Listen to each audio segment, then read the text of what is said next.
Welcome back to the Rulebook, everybody. Do you guys recognize me without my ginormous set of headphones on? I barely recognize myself, to be honest. I really do feel naked doing this way, but today I opted to do something a little different. So we're going to see if these nice, discreet black headphones actually work out for me and don't affect the sound quality too much. So fingers crossed on that one. This is episode number 35, but I actually decided to redo it because yesterday I released episode number 35. And the reason I wanted to redo it is because I was so unhappy with it because it just went off the rails. I had something in mind the entire weekend that I wanted to talk about. And then I was scrolling Instagram. And of course, somebody's story ruined my entire plan and my day and my episode. Just love when that happens. But basically, this person posted a warning from SAG that was to influencers and content creators saying that if you even make any sort of content that promotes a project that has been struck, or even talking about it, even from the point of view as a fan, then you are creating scab content. And if you ever do try to join the union, you will be denied because of that content. And I was like, oh, damn it. Because I had a whole idea about this thing I wanted to talk about. And you could probably guess what that was. It was a certain movie about a certain doll that recently came out. But since I do stand with SAG and the WGA, and I literally just did an episode last week breaking down the strikes and why we should all stand with them, I cannot in good faith make that episode, but I did have the chance to think about the themes that I wanted to touch on, so we're going to do that right now. The female experience is obviously all over social media, thanks to that certain movie that we're not allowed to talk about, and I'm thankful for that. But we can talk about Billie Eilish's song, What I Was Made For, which is an existential crisis banger, baby. And if you haven't heard it, I highly recommend that you do. I will leave a link to it in my information section if you're watching this on YouTube. Or not, just, go to YouTube and look it up. It's really good. So a lot of people have been making content using that song in the background about the female experience, right? The song is about her existential crisis and not fully understanding her purpose anymore, despite doing everything that she was told to do, right? Which I think a lot of us can relate to. And Billie's a big success. And even she creates the video from a point of view where she finds herself lost and directionless, even as like a giant pop star. So yeah, I guess it never ends, does it? Girls are making videos on TikTok using the song about the conflicting pieces of advice we receive to navigate womanhood, which, inevitably leads to all of us being confused about what we are supposed to do in our life and how we are supposed to proceed. So there's no surprise there. But some of the examples in the videos that these content creators were making and referencing were like when you dress up and then people have the opinion, oh, you should cover up because you're not being modest enough. Or if you are being modest, then people will tell you you're such a prude, you don't dress up enough, no wonder nobody talks to you. Or I love this example, the one about being a working mom versus being a stay-at-home mom. Usually working moms are constantly told, oh, you don't spend enough time with your children. And then a stay-at-home mom will be told, well, you should really go out and get a career. You spend too much time at home. So you literally just can't win. And all of this truly is crazy making. When you constantly cannot meet these unrealistic expectations that are being set for you left and right, whether it's by family, friends, coworkers, society, even your own internalized version of it, you do start to feel like a failure and you feel bad about yourself. And it's no surprise that these days there's a lot more young women dealing with depression and anxiety than ever before. I wonder why. It's because they're constantly being bombarded not only with these high expectations, but also with images of what perfect is or beautiful is or what you should have. And if you don't have it, you feel like you're, doing something wrong. You really can never cross the finish line when the finish line is constantly being moved. One day it's in Germany, the next day it's in France. I mean, good luck with that. I too have really struggled to find my purpose in this world, and I've talked ad nauseum about that. And even though I am in my early 30s now, it is something that I continue to grapple with. And I mean, maybe that's life, right? Like finding out who you are is a part of the journey. So I can completely say it's just a girl problem. It's not. But I do think that women are overly concerned with making sure that our choices are approved and validated by others. And it ends up paralyzing us, because when you sit there and you try to come up with a game plan that pleases everyone, and you leave yourself out of the equation, inevitably, you aren't going to be happy, and you are going to be lost, and you are going to be singing "What Was I Made For?" like Billie Eilish was. And thank God she made that song. I think it's so good. Don't sleep on Billie Eilish, okay? And although we cannot talk about said doll movie, we can talk about the impact she had on women and girls and how we feel about ourselves, because she really was just another version of what we were expected to be, right? What is the ideal? What is perfection? And what is something that we can look up to? And that was her. And I am one of those people who thinks that she is a feminist icon, actually, but we've sort of created her into the opposite. But that's not her fault. I think that's just the way society views women. And I'm not surprised that even this doll was like sexualized and then used, capitalized on and used to make women feel bad about themselves. I'm not even saying that's, Ruth Handler, the creator of Barbie's, fault. I actually don't think it is. I don't think that's what she set out to do. But even her, even the doll, right? I don't want to say her name, but you know who I'm talking about. Even the doll, she's able to do everything, and she's able to do it in full hair and makeup and high heels, babe. Society wants us to be the Madonna and the whore, the mother and the virgin. Even the marketing for the doll is, she is everything and he's just Ken.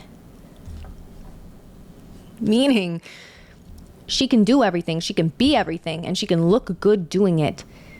And that's what us women should also strive to do. One can obviously interpret the marketing for this doll, which is, well, she's everything and he's just Ken. You can interpret it as empowering and say, oh, well, she outshines him, and she's the real star and she's doing everything, and she shows that women can do the same things that men do. But actually, I think the subtext is a lot more complicated than that, because she has to be everything and he's allowed to just be himself. And maybe that's better. Maybe she should just be herself too, just like he gets the luxury of just being himself, right? Why is it so horrible that Ken gets to just be fucking Ken? He has the luxury of finding himself and making his own decisions without thinking too hard about how it will affect the other people in his life. Right? He doesn't have to worry about disappointing everybody, because nobody really expects anything grand of him, but they expect everything of her. And that just hit me yesterday like a ton of bricks. And I was like, I have to redo my episode, because I have to speak to that without speaking to the film or anything like that. But just the idea of like, what is a woman? Even in my own life, I've been recently tasked with caring for my aging mother. My sister and I have been tasked with this. Anytime we take her to a doctor appointment or we speak to the lawyers, they have zero sympathy for us.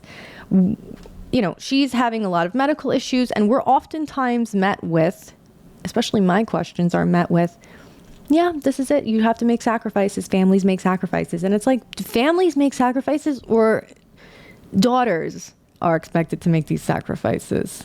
Because I was never my mother's insurance plan. You know what I mean? But I am expected to make these sacrifices that I have to make to caretake her, because that's what good daughters do, even at the expense of my sister and I's own lives, our own capacity for making money.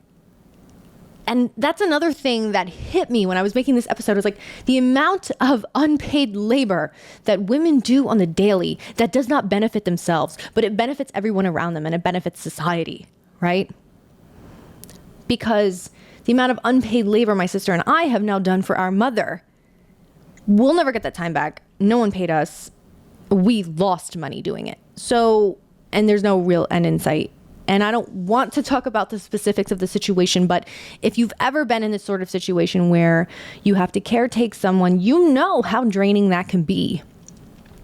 And this year has been incredibly difficult for me and my sister and my mother as well. And it's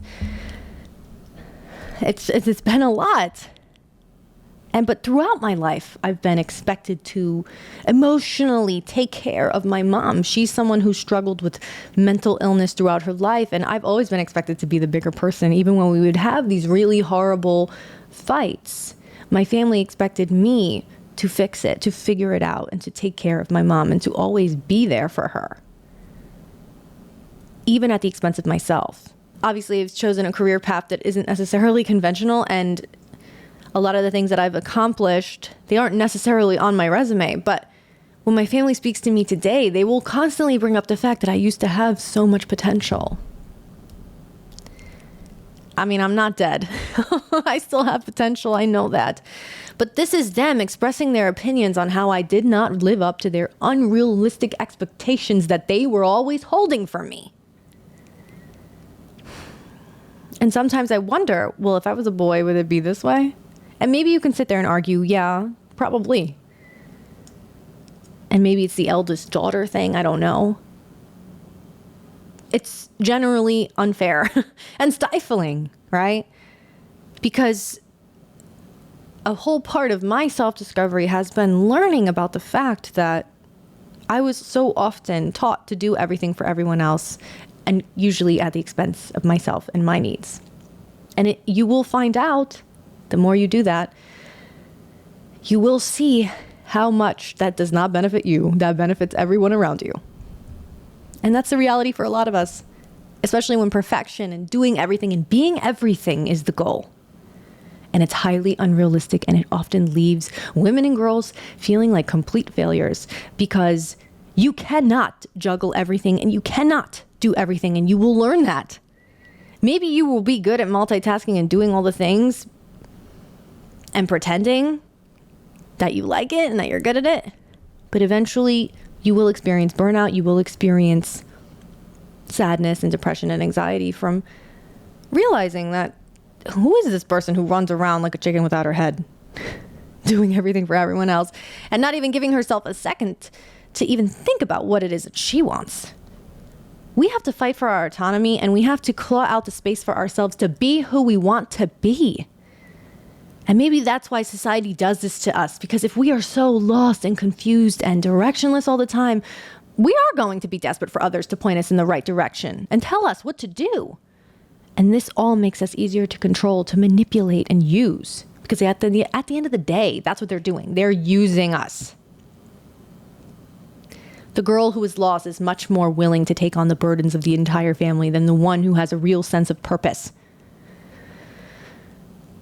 So, for this episode, I actually have no rule, because so often I feel that rules have damaged women and girls. We are constantly following the rules and coming up short, no matter how good at it you are, right? Even me, I've been pretty good at performing this doll archetype, I guess you could call it, my whole life. And I did the pageant thing, and I did modeling, and I was an actress. And at the end of the day, I look at that and I watch these videos on social media, and I think about this doll, and I see a lot of overlap, and I see a lot of the correlation between, what I was taught to be, using these symbols like this doll.